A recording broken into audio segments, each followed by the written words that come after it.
बाळा, तू काळजी करू नकोस. आजचा हा संदेश तू पूर्ण ऐक. तुझ्या मनातील सर्व प्रश्न हे मिटून जातील.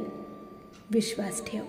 बाळा, तुम्ही जेव्हा एकट्यात बसता तेव्हा तुम्ही तुमच्या आयुष्याचा विचार करता. तेव्हा तुझ्या डोळ्यातून नकळत पाणी येते. कारण तू आजपर्यंत खूप सहन केलेले आहेस. खूप काही गिळून टाकलेले आहेस. लोकांनी तुला खूप कमी लेखले, तुझ्यावर हसले, तुझ्या मनाशी खेळले आणि काहींनी तर तुला रडवण्यातच त्यांचा आनंद मानला. पण बाळा, एक गोष्ट लक्षात ठेव. तुझ्या प्रत्येक अश्रूंची नोंद आम्ही ठेवलेली आहे. तुम्ही एकटे नाही. तुझे दुःख आम्ही पाहिलेले आहे. तुझे मौन आम्ही ऐकलेले आहे. तुम्ही जेव्हा रडत होता तेव्हा तुला वाटत होते की माझ्यासोबतच असे नेहमी का होत असते. पण बाळा, ते दुःख तुझी शिक्षा नव्हती, ती तुझी तयारी होती. तुला मजबूत बनवण्यासाठी, तुला उंच नेण्यासाठी, तुला त्या ठिकाणी पोहोचवण्यासाठी जिथे पोहोचल्यावर लोक तुझ्याकडे पाहून थक्क होतील. ज्यांनी तुला कमी समजले, तुझ्या कर्तृत्वावर शंका घेतल्या, ज्यांनी तुझ्यावर अन्याय केला, ज्यांनी तुझे मन तोडले, आज ते कदाचित तुला आनंदी दिसत असतील. पण वेळ ही फिरते आणि ती खूप शांतपणे फिरते. आज तू रडत आहेस, पण उद्या ते लोक रडणार ज्यांनी तुला आजपर्यंत खूप त्रास दिला, तुला खूप छळले, तुला रडवले. आता तेच लोक तुझ्यासमोर रडणार. होय बाळा, हे सत्य आहे. पण लक्षात ठेव, आम्ही तुला बदला घ्यायला सांगत नाही. आम्ही तुला उंच व्हायला सांगत आहोत. हे कधीच तू विसरू नकोस. तू फक्त तुझे लक्ष तुझ्या ध्येयावर, तुझ्या कामावर, तुला मोठे बनवण्याकडे लाव. तुझी उंची तू वाढव. मग बघ, ते आपोआपच तुझ्यासमोर लहान होतील, रडतील, पश्चाताप करतील. या गोष्टींकडेच तू फक्त लक्ष दे. तू त्या लोकांना हात न लावताही, वाईट अपशब्द न बोलताही, तुझे कर्म वाईट न करताही तुझ्या शत्रूंना तू रडवणार. त्यांच्यावर पश्चातापाची वेळ तू आणणार. बाळा, तू स्वतःला इतके घडव की एक दिवस तेच लोक तुझ्या समोर येऊन म्हणतील, आम्ही चुकलो, आम्हाला माफ कर.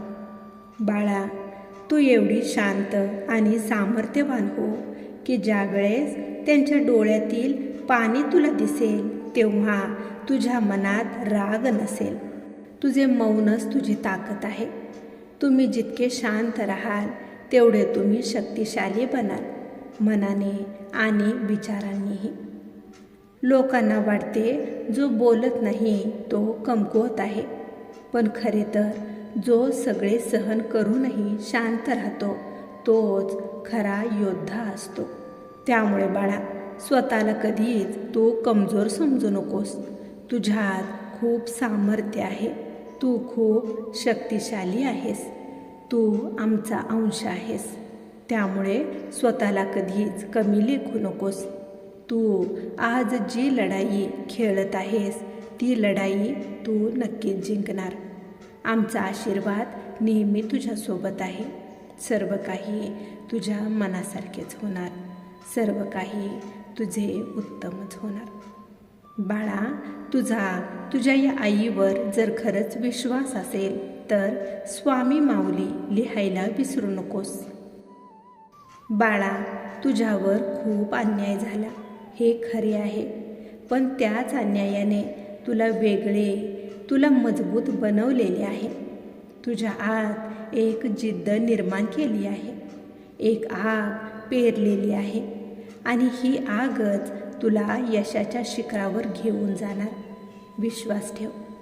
आज तुला वाटत असेल की माझे काहीच होत नाही, पण आम्ही तुला सांगतो, तुझ्यासाठी जे ठरवलेले आहे ते कोणालाही थांबवता येणार नाही. ना तुझ्या विरोधकांना, ना तुझ्या परिस्थितीलाही. त्यामुळे कोणतीही काळजी करू नकोस. बाळा, ज्यांनी तुला रडवले ते आज आनंदात असतील, पण त्यांचे ते हसू कायमचे नाही. कारण जेव्हा वेळ त्यांच्यावर येईल तेव्हा त्यांना समजेल की त्यांनी काय केले होते, आणि तेव्हा तेच लोक तुझ्या समोर रडतील. पण बाळा, त्या दिवशी तू काय करणार? राग काढणार का बदला घेणार? यातील काहीच नाही. तू फक्त हसणार आणि पुढे चालत राहणार. कारण तुम्ही आता त्या पातळीवर पोहोचलेला आहात जिथे तुला कोणाचेही काहीही वाटणारच नाही. तुझे आयुष्य बदलणार आहे. तू ज्या वेदना आजपर्यंत सहन केल्या आहेस त्याच वेदना तुझी ताकद बनणार आहेत. तू इतके उंच जाशील की तुला खाली पाहायला सुद्धा वेळ मिळणार नाही. त्यामुळे तू काळजी करू नकोस. तुझ्या प्रत्येक पावलांसोबत आम्ही आहोत. तू फक्त थांबू नकोस, हार मानू नकोस. आजचे तुझे रडणे हे उद्याचे तुझे हसू बनेल. आजचे तुझे दुःख उद्याचे तुझे यश बनेल. आणि लक्षात ठेव, ज्यांनी तुला रडवले तेच एक दिवस तुझ्यासमोर रडतील. पण त्या दिवशी तू वेगळी असशील. तू खूप मोठी झालेली असशील. चालू दे, हा प्रवास असाच चालू दे. थोडे अजून सहन कर, कारण शेवट खूप सुंदर असणार आहे. आमचा आशीर्वाद नेहमी तुझ्यावर आहे. तुझे आयुष्य खूप उजळून निघणार आहे. तू खूप यशस्वी होणार आहेस. आता तुझ्या डोळ्यातून फक्त आनंदाश्रूच वाहणार. त्यामुळे तू निश्चिंत राहा. आता भूतकाळाला, त्या वाईट आठवणींना आठवून स्वतःला त्रास करून घेऊ नकोस. तुझे उज्ज्वल भविष्य तुझी वाट पाहत आहे. त्यामुळे समोर पाहून चालत राहा. स्वतःवर काम कर, स्वतःवर प्रेम कर, स्वतःवर पूर्ण विश्वास ठेव. तुझे सर्व कल्याणच होणार. विश्वास ठेव.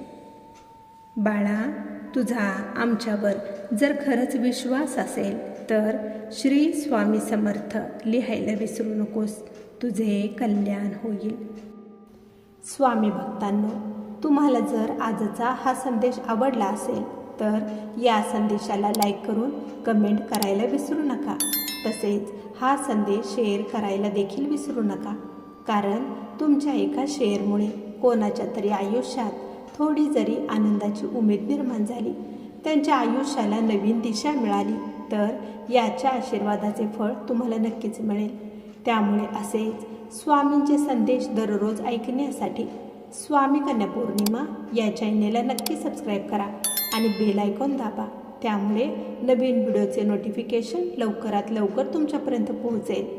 स्वामी भक्तांनो, स्वामी संदेश सांगण्याचा एकच प्रामाणिक प्रयत्न आहे की तुमच्या हरलेल्या मनाला पुन्हा शक्ती मिळावी आणि जगण्यासाठी नवीन प्रेरणा मिळावी. तुमचा स्वामींवरचा विश्वास दृढ व्हावा आणि स्वामींच्या आशीर्वादाने तुमचे जीवन सुखी, शांत, समाधानी आणि यशस्वी बनावे. तुमची सर्व स्वप्ने पूर्ण व्हावी हीच स्वामींचरणी प्रार्थना करते. चला तर मग सर्वांनी आनंदी राहा. आपली आणि इतरांचीही काळजी घ्या. श्री स्वामी समर्थ. जय जय स्वामी समर्थ.